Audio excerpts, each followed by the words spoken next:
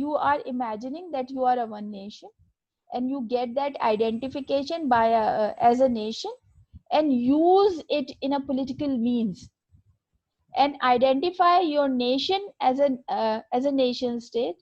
It means you are doing a national